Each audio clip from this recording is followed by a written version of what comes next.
계속해서 이제 올 한 해 주제 말씀을 여러분과 나누고 있습니다. 다시 복음 앞에라고 하는 주제로 이 복음이 무엇인가 이렇게 함께 살펴보고 있습니다. 제가 지난번 설교를 통해서 복음에 대한 부분을 첫 번째로 팀 켈러의 이야기를 통해서 여러분에게 복음은 이와 같다 하는 이야기를 했습니다. 복음은 충고가 아니라 소식이다 하는 이야기를 했습니다. 그런데 그 이야기를 하고 나서 사실 이제 생각해 본 것이 있습니다. 뭐냐면 우리는 분명 충고를 듣고 싶어 하지 않습니다. 그렇죠? 충고를 듣기 싫어합니다. 그런데 우리가 그 충고를 들었다면 그 충고 다음에 따라야 될 우리의 행동이 분명히 필요한 거죠. 그런데 가끔은 우리에게 충고를 듣고 싶다 할 때가 있더라고요. 여러분 그렇지 않습니까? 우리 삶이 좀 느슨해졌을 때, 우리의 삶의 향방을 알지 못하고 그냥 그렇게 흘러가고 있는 내 모습을 볼 때 좀 충고를 듣고 싶다 하는 생각을 해보지 않습니까? 저도 잠시 유학을 갔을 때가 있는데 누군가가 간섭하지 않을 때 그때 엄마의 잔소리가, 엄마의 충고가 그립더라고요. 그렇죠? 혹여나 여러분들 가운데도 충고가 그리우신 분들이 계시다면 저에게 좀 연락을 주시면 여러분에게 충분한 충고로 여러분을 충만히 여러분의 심령을 채울 수 있도록 그렇게 하겠습니다. 할렐루야. 그래요. 그런데 여러분 오늘 PPT 첫 번째를 좀 보시면, 그러니까 우리도 우리의 삶에 이렇게 듣고 싶은 충고도 있고요, 또 듣고 싶은 소식도 있지 않습니까? 이와 같은 소식이 들려지면 어떨까요? 예를 들면 이런 거죠. 제가 수년째 진단반 농담반으로 하는 것이 있습니다. 이번 여러분 2023년 여름 수련회가 있을 겁니다. 8월 18일부터 있을 예정인데 이번 여름 수련회는 우리가 이제 장소를 어디로 가기로 했냐면 하와이로 가기로 했습니다. 별로 감동이 없어요? 그 정도야. 그냥 뭐 햄버거 먹고 싶을 때 가는 곳, 이런 곳이에요. 우동 먹고 싶은 일본 갔다 오고 그런 거 아니잖아요. 그렇죠? 만약에 여러분에게 이런 소식이 들려오면 어떨까요? 우리 청년들이 이제 간다 그러면 한 3억만 있으면 되겠더라고요. 계산해 봤거든요. 이 정도면 그건 얼마 안 되잖아요. 이런 소식이 여러분에게 들려오면 어떨까요? 감동적이지 않습니까? 말이 오늘 또 이렇게 꼬여요. 감동적이지 않습니까, 여러분? 작은 목자 훈련을 해요. 근데 어디서 하는 줄 아세요? 제가 여러분을 데리고 로키 산맥으로 가는 거죠. 그 로키 산맥 자락에서 제자 훈련을 하는 거죠. 괜찮지 않습니까? 이런 소식이 여러분에게 들려온다면 또 이런 거예요. 우리 교회 재정이 많이 남았습니다. 그래서 이 재정의 전액을 이 어려운 시기를 살아가고 있는 청년들에게 장학금으로 다 전액 돌리기로 했습니다. 할렐루야. 목사님 농담이니까. 그러니까 그냥 상상만 해도 재밌지 않습니까? 즐겁지 않습니까? 만약에 여러분 우리에게 이와 같은 소식이 들려오면 어떨까 하는 생각을 해본다는 거죠. 그런데 여러분 이 소식과 견줄 수 없는 것이 우리가 이미 들었던 복음이라고 하는 소식입니다. 지난주에 이제 여러분에게 복음이 무엇인지를 설명을 드렸습니다. 첫 번째 앞에서 이야기했듯이 좋은 충고가 아니라 복음은 뭐다? 좋은 소식이다. 그렇죠? 우리가 행하는 것이 아니라 우리를 위해서 행해진 무엇이다 하는 것입니다. 충고 다음에는 행위가 따라와야 됩니다. 만약에 복음이 충고라면 우리가 그 구원을 위해서 해야 될 어떤 행위가 우리에게 계속해서 충고로, 도전으로 또 그것을 채워야만 구원이 있을 거라는 것이죠. 그런데 복음은 우리에게 행해진 무엇이다 라는 것입니다. 우리에게 무엇이 행해진 겁니까? 하나님을 알지 못하는 저와 여러분에게 하나님 스스로를 계시하신 겁니다. 내가 하나님이야. 태초에 하나님이 천지를 창조하신 하나님으로 자기 스스로를 계시하신 거죠. 왜냐하면 우리는 우리 스스로가 하나님을 알 수 없기에 하나님께서 하나님 자신을 드러내신 거예요. 이것이 행해진 무엇이고요? 또 어떤 것입니까? 하나님이 어떤 분이신지를, 그의 아들 독생자들 예수 그리스도를 이 땅 가운데 보내신 사건. 보이지 않는 하나님이, 물질로 존재하실 수 없는 하나님이 물질로 존재하고 있는 저와 여러분에게 물질로 존재해버린 사건이 성육신의 사건입니다. 이게 엄청난 겁니다. 그리하여서 그분께서 자기를 이 땅에서 증명하셨고, 그리고 십자가에서 죽어버렸습니다. 그리고 부활하셨습니다. 그 십자가의 잔인한 사형틀이 복음이라는 겁니다. 우리에게는 굿뉴스라는 겁니다. 그래서 우리에게 좋은 친구가 아니라 복음은 팀 켈러가 이야기하는 것처럼 좋은 소식이다. 우리를 위해서 행해진 무엇이다. 그 무엇은 바로 십자가와 부활이다. 그렇죠? 이게 복음의 내용입니다. 그러면서 복음은 또 우리에게 어떤 일을 하게 했습니까? 복음을 통해서 나를 알게 했습니다. 복음 앞에서 내가 죄인이라고 하는 사실을 알게 된 거죠. 그런데 여러분, 복음을 통해서 내가 죄인이라고 하는 것을 알게 됐는데, 복음이 소망이 되는 것이 있습니다. 복음이 소망이 될 때가 언제입니까?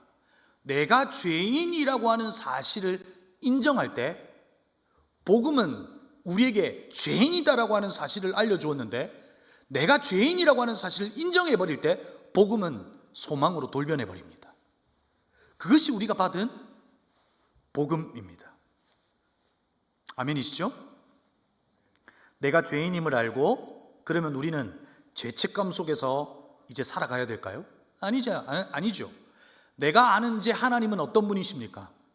나를 하나님의 자녀로 바꾸어 내신, 하나님의 자녀로 사람으로 바꾸어 내신 그 하나님에 대한 지식이 이제 나를 하나님의 자녀로 살게 하는 거죠. 그래서 하나님에 대한 지식이 우리를 뭐하게 하는 겁니까? 자유케 한다고 이야기했습니다. 이것이 무엇에 대한 자유라고 팀 켈러는 우리에게 알려줬죠? 나를 망각하는 자유입니다. 이것이 무슨 의미냐면, 복음이라고 하는 것이 내 안에 있는 나의 주인이 내가 되어버린 내 안에 진리가 비집고 들어와 내 자아를 밀어버리는 겁니다. 그리고 그 진리가 내 안에 가득 차 버리는 거죠. 그래서 나를 망각하는 자유예요. 그것을 네 번째 발가락에 비유하면서 여러분에게 말씀드렸습니다. 그래서 복음이 우리에게 무엇을 주었냐고요? 우리 스스로를 입증해야 하는 무자비한 압박으로부터 자유를 줬어요. 그렇지 않습니까? 내 주인이 나였을 경우에는 나는 성공해야 합니다. 나는 열심으로 내가 누구인지를 보여줘야 합니다. 그런데 복음이 우리를 인정해버린 겁니다. 넌 나의 자녀야. 넌 나의 소유야. 넌 나의 전부야. 넌 내 거야. 그리스도께서 그 복음으로 우리를 인정해버릴 때 우리 스스로를 증명해 보여야 되는, 그리고 우리가 구원해야 되는 그 무자비한 압박으로부터 우리를 자유케 했다는 겁니다. 이게 복음입니다. 여러분, 이 자유가 저와 여러분에게 있기를 주의 이름으로 축복합니다. 그 복음의 내용을 아는 사람이 그 복음의 정체성 가운데 살아갈 수 있습니다. 여러분, 이번 설날은 여러분 어떻게 보내셨어요? 저도 이제 설날에 부모님을 이제 뵈러 갔습니다. 물론 이제 부모님을 뵈러 갔더니 또 우리 어머니께서 친히 굴을 준비해 주셨습니다. 밤 11시 30분에 도착해서 그 굴을 다 먹었습니다. 아침에 일어났더니 내 온몸에 있는 모든 것이 다 와야 되더라고요. 그래도 어머니를 기쁘게 해야 된다는 것 때문에 정말 가기 싫었는데 어머니가 케이블카를 꼭 타러 가자고 하셔서 그 뒷날 케이블카를 타러 갔습니다. 그런데 케이블카를 타고 이렇게 이제 바다를 지나고 산으로 올라갈 때 정말 재미있는 현수막 하나를 봤습니다. 그 다음 거 보여주시면 이 현수막이 있는 거예요. 뭐냐면, 부처님 위로 케이블카 타는 자는 평생 재수 없다. 이게 있어요, 진짜. 그 삼천포, 사천 케이블카 타시면. 그래서 이제 내용을 그 옆에 있던 그 지역에 사시는 분이 이야기해 주더라고요. 이 케이블카가 지나가면서 공사를 하면서 거기에 있는 사찰이 소송을 걸은 거예요. 케이블카를 위로 이제 지나가지 못하도록. 그런데 이제 승소하지 못하고 이 주지스님께서 그 기와 지붕 위에다가 부처님 위로 케이블카 타는 자는 평생 재수 없다, 이렇게 해놓은 거죠. 그런데 이곳이 고3들의 성지가 된 거예요. 재수 없다. 혹시 이제 수능을 준비하고 이제 정시를 기다리는데 내년에 재수해, 이런 분들은 꼭 한번 다녀오시길 바랍니다. 그런데 여러분, 우리 하나님은 어떤 분이세요? 부처님은, 그러니까 이 스님이 정의하는 자기의 부처님은 재수 없게 하는 분이죠. 부처님 머리로 지나갔다는 건 뭡니까? 그 부처님은 그곳에만 존재하는 분이죠. 그런데 우리의 하나님에 대한 우리의 지식은 뭡니까? 하나님은 어디든 계실 수 있는 분, 그렇죠? 내가 찾아가서 만나는 분이 아니라 우리를 만나 주실 수 있는 분, 그렇죠? 재수 없는 우리의 인생을 그분께서 우리를 만나 주시는 사건을 통해서 재수 있는 사람으로, 주의 은혜 가운데 하나님의 자녀로 바꾸어 내시는 그런 이로 우리를 바꾸어 내신 것이죠. 그렇죠? 그런 우리를 한번 생각해 볼 수 있었어요. 자, 그러면서 오늘 여러분에게 복음의 내용을 이제 이야기할 때 어떤 이야기를 하려고 하냐면, 우리는 복음에 대하여 이야기할 때 어떻게 구원받는가에 대한 포커스가 많습니다. 그런데 여러분, 성경 전체를 보면 어떻게 구원받는가의 내용은 사실상 우리가 복음으로 어떻게 살아가야 되느냐의 내용보다는 훨씬 작습니다. 그것이 중요하지 않다는 것이 아니라 어떻게 살아가느냐라고 하는 것이 우리에게 중요할 수 있다는 겁니다. 자, 먼저 오늘 우리가 복음 앞에서 어떤 위치에 있는지 제가 여러분에게 한번 가끔 보여드렸던 그 도표로 한번 보여드릴 텐데, 우리 이제 이번에 이제 고3에서 이제 청년부로 올라온 대학생들은 아마 못 봤을 것 같아서 한번 보여드리겠습니다. PPT 보여주시고요. 여러분, 이 도표 속에서 오늘 우리의 위치가 있습니다. 이 도표 하나로 우리의 구원을 설명할 수 있습니다. 제가 한번 설명해 볼까요? 여러분, 저와 여러분은 하나님께서 보이시나요? 말씀으로 창조하셨습니다. 그렇죠? 누구의 형상을 따라? 하나님의 형상을 따라. 여기에서 하나님의 형상은 우리의 이런 얼굴의 모습이 아니라 그분의 성품을 따라 우리를 만드셨습니다. 그런데 우리 안에 죄가 들어옴으로 말미암아 그분의 형상이 일그러져 버렸습니다. 그 죄는 하나님과 우리 사이를 갈라놓았습니다. 이것을 성경은 뭐라고 말하냐면 죽음이라고 말합니다. 우리가 숨을 쉬지 못하고 심장이 뛰지 않고 내가 멈춰진 것을 생물학적으로는 죽음이라고 말하지만, 성경은 우리에게 하나님과의 관계의 단절을 죽음이라고 이야기하는 거죠. 바로 그 죽음의 상태에 있는 저와 여러분을 살려내야 했습니다. 그래서 레위기를 통해서, 출애굽기를 통해서, 성경 곳곳을 통해서 말씀하십니다. 내가 너를 뭐 하겠다고요? 살려내겠다고요. 이사야의 말씀을 통해서는 뭐라고 이야기하셨냐면, 야, 내가 너 살려낼 거야. 그런데 무엇으로 살려낼 거냐면 너의 열심이 아니라 누구의 열심? 나의 열심. 하나님의 열심으로 살려낼 거야 라고 말씀하셨어요. 그리고 그 구약은 말라기로 끝나죠. 말라기로 끝나면서 말라기는 세례 요한이 올 것에 대한 이야기를 합니다. 그리고 400년이 지났습니다. 이 땅에 그리스도께서 이 땅 가운데 오셨습니다. 그 오심의 사건이 이 인류의 역사를 바꾸어 내었습니다. 그래서 여러분, 우리는 예수님의 오시기 전을 뭐라고 이야기하죠? BC, 그렇죠? 예수님이 오시고 난 이유를 AD라고 구분하게 되어 버린 거죠. 그런데 단순히 시대의 구분을 바꾸어 내신 것이 아니라 예수의 오심이 우리에게 어떤 것을 바꾸어 냈냐고요.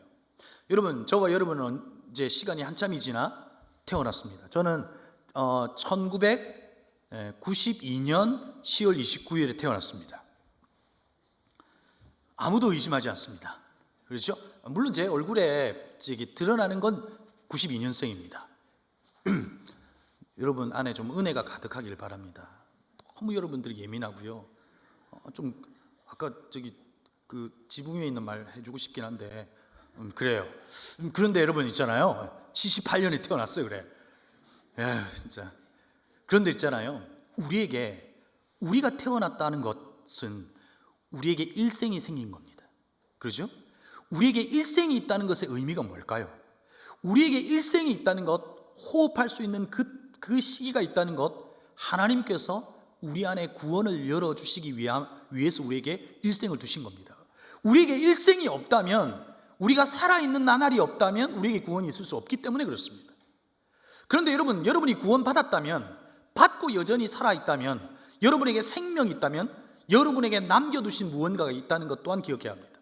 아무튼 오늘 우리가 그 일생 가운데 살아갈 때 우리가 전혀 알지 못했던 예수 그리스도를 알게 됐습니다. 이것을 만났다, 이런 표현도 쓸 수 있습니다. 누군가가 전도했던, 누군가가 알려주었던 내가 그분을 믿었습니다. 믿고 보니 내가 선택한 것처럼 보였지만 믿고 보니 그 모든 것이 믿게 하신 하나님의 은혜인 것을 알게 되었습니다. 내가 선택한 것이 아니라 하나님의 선택이었다는 것을 믿음이라고 하는 것으로부터 알게 됐다는 거죠. 그런데 여러분, 이 믿음이라고 하는 것은 우리의 인생의 BC와 AD로 나누었습니다. 죄인인 우리가 그리스도를 믿음으로 말미암아 우리를 칭의, 이롭다고 주님께서 우리에게 칭해 주셨습니다. 그러지 않습니까? 그리고 우리는 일생으로 끝나버리는 우리의 인생이 무엇을 얻었습니까? 영생을 얻었습니다. 별로 안 좋으세요? 이런 삶을 죽지 않고 계속 살아야 된다고요? 그렇게 생각하시나요, 여러분? 그런데 우리가 받아들여야 될 영생의 의미는 무엇입니까? 영생은 시간이 무한하게 연장된 것이 아니라 사실상 영원성 속에 나의 삶이 삼켜져 버린 사건입니다. 무엇인지 아시겠습니까? 단순히 영생이라고 하는 것은 우리의 시간이 무한대로 늘어나 버린 사건이 아니라 영원한 시간 속에 우리의 일상을 삼켜버린 사건입니다. 이건 어떻게 바꾸고 말할 수 있습니까? 하나님의 영원한 시간 속에 우리의 일생을 잇대어버린 겁니다. 연결시켜버린 겁니다. 그래서 우리의 인생이 일생으로 끝나지 않고 그분과 함께 영원히 사는 영생을 우리가 가지고 있다는 겁니다. 그래서 무한한 시간을 살아가는 것이 영생의 의미가 아니라 그 영원성 속에 삼켜버린 우리가 오늘을 살아가는 이 삶 속에 이것이 영생의 삶인 것을 드러내며 살아가는 것이 영생입니다. 자, 이해가 되셨어요? 그 믿음이 또한 우리를 바꾸어 놓았습니다. 그렇죠? 예수 그리스도를 믿는 믿음 안에서 구원을 받았고요, 우리가 하나님의 자녀가 되었고요, 그리고 하나님의 신부가 되고 천국의 시민이 되었어요. 우리의 신분이 바뀌어졌다고요. 자, 구원이 우리에게 한 역할은 우리를 구원한 것이고, 이제 구원받은 우리가 그 복음을 가지고 어떻게 살아가야 되느냐 하는 것입니다. 여러분, 복음은 존 오트버그가 이렇게 말합니다. 복음은 죽어서 가기 위해 충족시켜야 하는 최소 조건이 아니라 예수님을 통해 하나님의 삶이 지금 가능하다는 선포이다. 여러분, 무슨 말입니까? 복음이라고 하는 것은 내가 죽어서 천국 가기 위해서 얼마만큼을 채워야 되는 최소 조건이 아니라는 거예요. 신천지는 14만 4천 명 안에 들어야 되고 어떤 조건을 채워야 되는 그런 최소 조건이 복음이 아니라는 거예요. 그 복음은 하나님의 나라의 삶이 우리의 그 영원성 속에서 이 땅을 살아가는 이 오늘의 삶 속에서 가능하다라고 하는 삶의 선포라는 거예요. 좀 어렵습니까? 이것이 복음이라는 거죠. 제가 우리의 존재를 숫자로 한번 설명해 본 적이 있습니다. 그런데 몇 번 설명했는데 또 이해가 잘 안 되는 분이 있다 하시더라고요. 여러분, 제가 우리의 존재를 숫자로 한번 설명해 보겠습니다. 옆에 계신 분은 베르나르 베르베르입니다. 그 베르나르 베르베르의 사전이라고 하는 책에서 제가 보고 무릎을 쳤습니다. 우리의 존재를 이와 같이 설명할 수 있겠구나. 여러분, 인도에서 숫자를 발명할 때 이런 의미로 숫자를 발명했다고 합니다. 여러분, 숫자 1은 제가 뭐라고 그랬습니까? 뭘 보고 만들었다? 빼빼로 뭐 이런 얘기 하지 마세요. 숫자 1은 광물이에요. 자, 제가 땅을 그려놓았고 하늘을 그려놓았죠. 숫자가 지금 땅 위에 있습니다. 땅 위에 마치 기둥처럼 딱 박혀 있어서 누군가가 움직여주지 않으면 어떤 행동도 할 수 없는 존재. 이게 광물이에요, 광물. 돌멩이 그렇잖아요. 지 스스로 움직이고 이러지 않잖아요. 두 번째, 2는 뭘까요? 정규교육을 잘 받는 친구들은 오리오 막 이러더라고요. 2는 숫자입니다. 숫자 2의 밑면이 땅과 맞닿아 있고 이 위는 동그랗죠. 위는 자유롭죠. 그러니까 땅에 기어다니는 걸 이제 짐승이죠. 2예요. 그러니까 먹고 사는 것에 집착하는 사람도 이 2에 해당할 수 있습니다. 자, 3은 어떤 걸까요? 하늘에서도 자유롭고 땅에서도 자유로운 거 뭐 있죠? 새. 그렇죠? 새. 그러니까 우리를 보면 어떤 거예요? 천상천하 유아독존. 그러니까 그냥 홀로 나 홀로 살아가는 이들 있잖아요. 3번일 수 있습니다. 사는 뭘까요? 사는 일처럼 땅에 이렇게 탁 박혀 있죠. 그런데 사의 숫자가 재밌죠. 교착점이 있습니다. 사고하고 판단하는. 그래서 가장 잘 판단하고 가장 잘 선택하는 사람이 탁월한 사람으로 이 땅 가운데 비춰질 수 있는 거죠. 그게 사예요, 사. 오는 뭘까요? 오는 진짜 내가 이야기하려고 하는 거. 오는 하늘과 맞닿아 있죠. 오가 맨 위에. 그리고 땅에로운 자유로운 사람이에요. 하늘과 맞닿아 땅의 자유로운 존재예요. 예수 그리스도를 믿은 저와 여러분은 숫자 무엇에 해당할까요? 5예요. 5. 하늘과 맞닿아 하나님의 말씀으로 이 땅 가운데 자유로운 존재가 바로 저와 여러분들이에요. 자아로 가득 찬 내가 주님의 말씀과 그분으로 가득 차 있는 바로 나로 바뀌어진 상태라는 거죠. 그래서 여러분, 하늘과 맞닿아 이 땅 가운데 자유롭게 살아내는 존재라는 거죠. 무엇을 선포하면서? 하나님의 나라가 죽어서 가는 나라가 아니라 여전히 우리의 일상과 이 땅 가운데서도 누릴 수 있는 나라라고 하는 것을 선포하며 살아가는 존재가 저와 여러분이에요. 5번이에요. 별로 마음에 안 드세요? 목사님, 저는 2번이고 싶어요. 그냥 잘 먹고 잘 살았으면 좋겠어요. 아니, 목사님, 저는 3번이었으면 좋겠어요.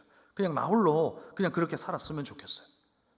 그런데 여러분, 우리가 회피할 수 없는 우리의 존재는, 복음으로부터 변화된 저와 여러분은 하늘에 속하여 이 땅 가운데 자유로울 수 있는 존재라는 거예요.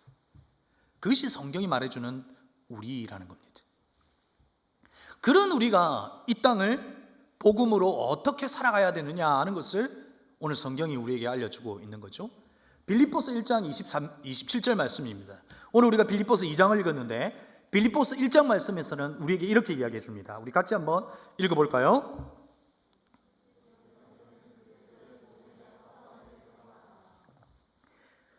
빌립보서 1장에서 우리에게 오직 너희는 그리스도 복음에 합당하게 생활하라 라고 이야기해 줘요.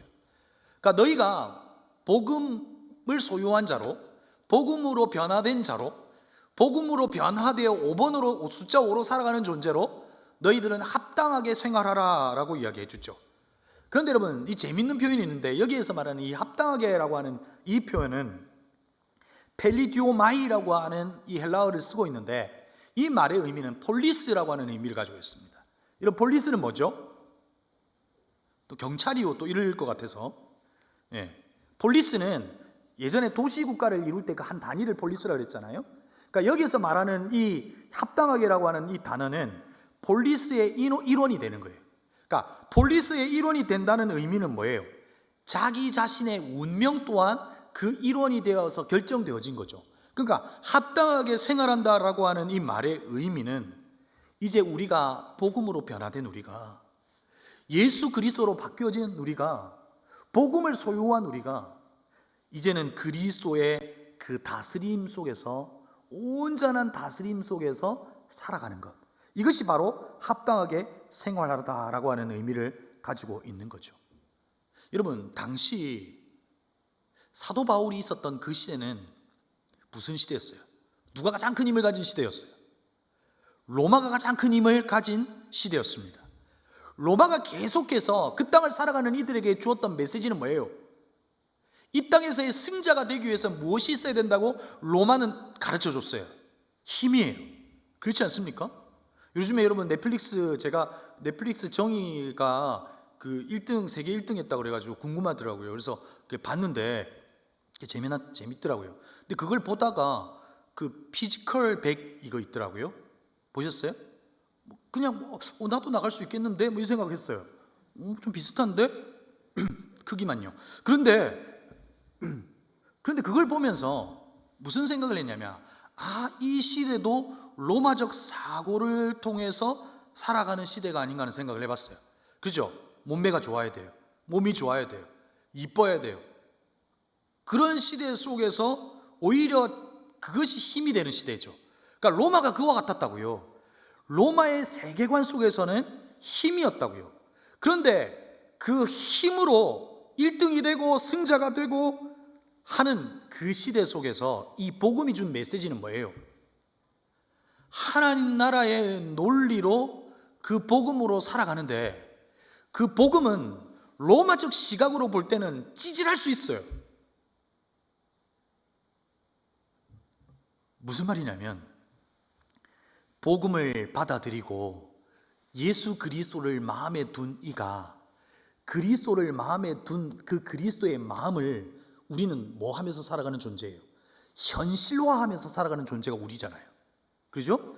그리스도를 소유한 우리가 그리스도를 현실화하면서 살아가는 존재가 우리인데, 그리스도가 어떻게 살아가셨냐고요.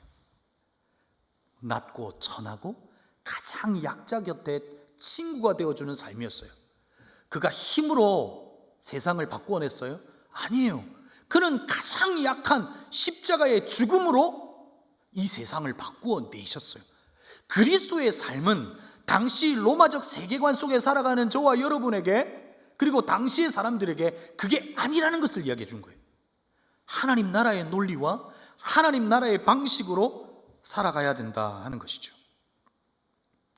여러분, 우리 안에 그리스도가 계시다면 저와 여러분이 그 그리스도를 우리의 삶을 통해서 현실화해내는 저와 여러분이 되기를 주님의 이름으로 축복합니다.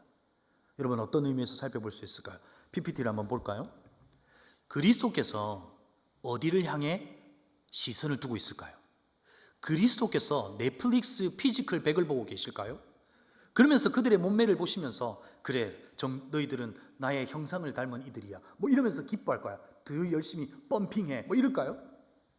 아닐 거죠. 그리스도의 시선은 고통받고 있는, 아파하고 있는 가장 약한 시대적 약자들에게 마음을 두고 계실 거예요. 그런데 그 시선이 저와 여러분에게도 그리스도의 마음을 가진 자는 바로 그 시선이 그들 속에 있을 수 있다는 거죠. 그래서 복음의 역할은 뭐예요? 하나님의 논리로 그들을 섬기는 것뿐만 아니라 하나님 나라의 논리와 방식으로 이 세상을 바꿔내는 거예요. 그래서 하나님의 나라가 죽어서 가는 나라가 아니라 지금도 여전히 저와 여러분을 통해서 현실화될 수 있는 나라인 것을 저와 여러분의 삶을 통해서 증명해 보이는 거예요. 이게 복음이에요. 바울이 이것을 우리에게 가르쳐주고 있는 거죠. 그러면서 우리에게 어떤 삶을 요구해요? 빌립보서 2장 12절 말씀이에요. 함께 읽어볼까요? 시작. 그러므로 나의 사랑하는 자들아, 너희가 나 있을 때뿐 아니라 더욱 지금 나 없을 때에도 항상 복종하여 두렵고 떨림으로 너의 구원을 이루라. 오늘 바울은 그래서 너희들에게 구원을 이루는 삶을 살아라 라고 이야기해요. 그런데 여러분, 이 말에 좀 충돌이 있지 않습니까? 이미 내가 구원을 받았는데 뭐 어떤 또 구원을 또 이루어야 돼요? 구원에 플러스 알파가 있다는 뜻일까요? 그런 의미는 아닐 거예요. 이 말의 의미는 뒤에 좀 살펴볼 거예요. 그런데 우리가 이 땅 가운데 복음으로 이제 살아내야 될 이 삶 속에서 우리에게 요구되는 것이 있습니다. 첫 번째가 뭐냐면 항상 복종하여 라고 되어 있어요. 이것을 히브리적인 이 표현으로 바꾸면 쉐마라고 하는 말로 바꿀 수 있어요. 여러분, 쉐마 알죠? 듣는다, 그죠? 네, 듣다라고 하는 말이 더 가까워요. 그러니까 복종하다라고 하는 이 말의 의미는 들으라는 거예요. 듣는다는 말은 뭐예요? 듣고 행한다는 말이 포함되어 있는 거죠. 항상 복종한다라고 하는 말의 의미는 바로 들으라는 거예요. 그분의 말씀에 집중하고 그분의 말이 무엇인지를 듣고 그분의 마음이 어디에 있는지를 생각하고 들으라는 거예요. 그렇죠? 내 안에 내 자아가 나에게 말을 걸어오지 않도록 내 안에 계신 성령이 그 자에게 말을 걸어 내 자아가 나를 움직이는 것이 아니라 그분의 말이, 내가 들었던 그분의 말과 그분이 나를 움직일 수 있도록 들으라는 거예요. 이게 항상 복종하라. 복음을 받아들인 저와 여러분이 복음으로 살아내기 위해서 첫 번째 우리에게 요구하는 것이 뭐냐면 바로 듣는 거예요. 항상 복종하며. 그 다음에 두 번째는 뭘까요? 두 번째는 빌립보서 2장 22절에 항상 복종하고 뭐하고 두렵고 떨림으로 너희의 구원을 이루라라고 말하고 있어요. 여러분, 여기에서 두렵고 떨린다는 말은 어떤 걸까요? 막 무서워서 벌벌 뜨는 걸까요? 막 벌벌 떨면서 주님 내가 이거 안 하면 구원 못 받는 거 아니에요? 그런데 여러분, 이 시대에 많은 그 종교들이 우리에게 이 두려움을 조장하죠. 14만 4천 명 안에 안 들면 구원 못 받는다고 이야기하잖아요. 그러죠? 그 두려움을 조장해서 그 두려움 안에서 어떤 행위를 할 수 있도록 그렇게 두렵게 만들어버리죠. 그런 의미에서 두렵고 떨림이라는 표현을 썼을까요? 아니에요. 바울은 이 두렵다라고 하는 이 두렵고라고 하는 이 말은 바로 그분을 향한 경외심이에요. 그리고 그 하나님의 나라를 향한 그 기대감 속에 드러나는 떨림이에요. 그 하나님에 대한 경외심과 그 하나님 나라에 대한, 지금 이 땅보다 더 큰 하나님의 나라에 대한 그 기대감 속에서 그분의 말을 듣고 너의 삶을 통해서 구원을 이루면서 너의 삶이 구원이 있다는 것을 말해주라는 거예요. 마지막으로 오늘 빌립보서 2장 12절에서 구원을 이루라라고 하는 말의 의미가 무엇일까요? 죽어서 천국 가기 위해서 부족분을 채워라 라고 하는 말이 의미는 분명히 아닐 거죠. 제가 앞에서 계속해서 이야기했던 것처럼 그리스도를 믿는 믿음 안에서 뭐 하라는 거예요? 살아내라는 거예요. 살아내보라는 거예요. 그리스도를 소유한 네가 그리스도의 마음을 현실화해 보라는 거예요.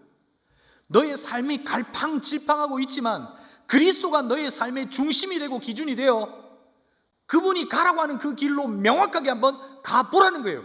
그러면 그 길 속에서 그리스도가 너희를 통하여 드러나고 증명되고 하나님의 말씀은 그냥 사라져버리는 활자의 말이 아니라 하나님의 말씀은 현실이 되고 실제 살아있는 말씀이라는 것을 저와 여러분을 통해서 드러나게 될 거라는 거예요. 그리스도의 마음과, 우리가 숫자 5라 그랬잖아요. 하늘과 맞닿아 진리의 말씀을 받아 그 진리의 말씀을 가득 채운 우리가 우리의 마음에 가득 채운 진리를 우리의 삶을 통해서 다시금 번역하고 살아내보라는 거예요. 그래서 보이지 않고 볼 수 없는 하나님을 저와 여러분을 통해서 보기를 원한다는 거예요. 그래서 나는 복음을 이야기하고 싶은데 그 복음은 성경에 기록된 복음이 아니라 너의 삶을 통해서 보여지는 복음으로 주님께서 말하고 싶다는 거예요. 누구를 보라는 거예요? 야, 은혜샘물교회 최승재 보라. 복음이야. 아멘. 아무도 안 해요? 정동혁이를 보라는 거예요. 제가 복음이라는 거예요. 주님 그걸 원하시는 거예요. 구원을 이루라라고 하는 이 말은 구원을 이루기 위해서 무언가를 채워야 하는 것이 아니라 살아내보라는 거예요. 그 복음으로 살아내보라는 거예요. 그래서 이 땅 가운데 위태로운 이 세상 속에서 소중한 것들이 사라져버리는, 진짜 가치 있는 것들이 가치 없어져 버리는 시대 속에서 진짜 소중하고 가치 있는 걸 살려내라는 거예요. 자연도 살려내고 생명도 살려내고 살려내보라는 거예요. 그것이 너를 통해서 복음으로 할 수 있는 일이라는 거예요. 그런데 여러분, 하나님은 우리에게 이것을 강요하지 않습니다. 이어나오는 말씀을 통해서 우리에게 무엇을 또한 이야기해 주고 계세요. 우리 2장 13절 14절 우리 한 목소리로 함께 읽겠습니다.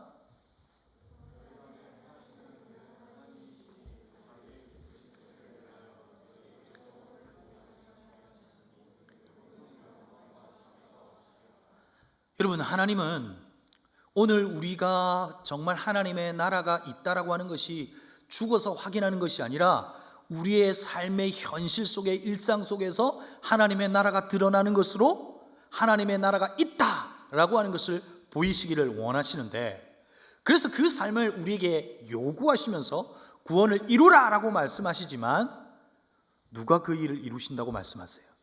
너희 안에 행하시는 이는 누구시라고요? 하나님이세요. 우리에게 그러면 그냥 하나님이 하시면 다 되는 거 아니에요? 그런데 하나님은 우리 안에 무엇을 두시는 거예요? 하나님의 소원과 꿈을 두어 굳이 너희를 통해서 그 일을 이루고 싶다는 거예요. 하나님께서 구원을 이루시기 위하여 우리 안에 복음을 주셨고 복음으로 바꿔내셨고 우리의 삶이 이제 하나님의 자녀의 삶으로 바꿔내신 이 삶 속에서 하나님은 구원을 이루시기를 원하시지만 그 일을 이루시는 분은 누구시라고요? 하나님이시라는 거예요. 그리고 하나님은 그 일을 이루시기 위하여 우리 안에 뭘 주신다고요? 소원을 주신다고요. 마음만 먹어보라는 거예요. 그러면 마음만 먹으면 이루신다는 거예요. 저는 이번에 그 아까 영상이 좀 깨지고 막 그랬는데 그 하나님께서 역사하셨다 이런 생각을 좀 하긴 했는데 그 영상을 보면서 여러분은 뭘 느끼셨어요? 저는 그 영상을 보면서 이래서는 안 되겠다. 진짜 살을 빼야겠다. 여러분 그 오겐키 데스까 할 때 이게 손에 가려져야 되잖아요. 이 턱살이 이게 다 보이더라고요. 그래서 이건 살을 빼야 되겠다. 이런 이제 마음을 먹었어요. 마음의 소원을 먹었어요. 그 일을 누가 행하신다? 내가 하는 거죠. 내가 하지만 그 소원을 담아두신 하나님께서 그 일을 이루시기 위하여 우리 안에 소원을 주시고 그 일을 하게 하신다고요. 그렇게 되기를 간절히 소망합니다. 그건 제가 그냥 우스갯소리로 한 이야기지만 하나님이 여러분 안에 소원을 두시고요, 꿈을 두시고요, 이 세상을 하나님의 나라로 바꾸어내기를 원하시고 복음이 진짜이다라고 하는 것을 저와 여러분을 통해서 드러내기를 원하시는 거예요. 내 모습을 통해서, 교회를 통해서 하나님을 보고 싶어 하는 거죠. 제가 여러분을 향한 꿈은 뭘까요? 여러분, 제가 여러분을 향한 꿈은 뭘까요? 단순하죠. 제가 여러분을 향한 꿈은 예수 잘 믿는 거예요. 예수로 살아내는 거예요. 스스로요. 목사 없어도 스스로 그분 붙들고 살아내는 거예요. 냉철하게 불어오는 이 시대의 바람과 이 풍파 속에서 그분으로 살아내는 거예요. 아무것도 없어도. 그게 제 꿈이죠. 그래서 목장이 필요한 거고, 그래서 목사가 필요한 거예요. 여러분이 예수 잘 믿게 하기 위해서. 여러분을 통해서 하나님은 복음이 무엇인지를 드러내기를 원하십니다. 복음이 무엇이냐? 복음은 충고가 아니라 복음은 우리 안에 일어났던 어떤 일이에요. 그 좋은 복음의 소식을 통해서 우리가 바뀌어졌고 우리 안에 영생이 주어졌다고 그랬어요. 무한한 시간이 우리에게 연장된 것이 아니에요. 그것으로 기뻐하면 안 된다고요. 영원성 속에 삼켜져 버리는 사건이에요. 그래서 그 영원한 하나님의 나라가 우리 안에 있음을 보여주기를 원하세요. 그것이 복음을 소유한 저와 여러분이에요. 복음을 위해서 무언가를 충족시키기 위해서 애쓰는 삶이 아니라 예수님을 통해 하나님의 나라의 삶이 지금 이곳에서 가능하다는 것을 우리의 삶으로 선포해내는, 예수 제대로 믿고 잘 믿는 우리 청년들의 삶이 되기를 주님의 이름으로 축복합니다. 마음만 먹으세요. 하나님께서 이루실 거예요. 하나님께서 여러분을 도와주실 것입니다.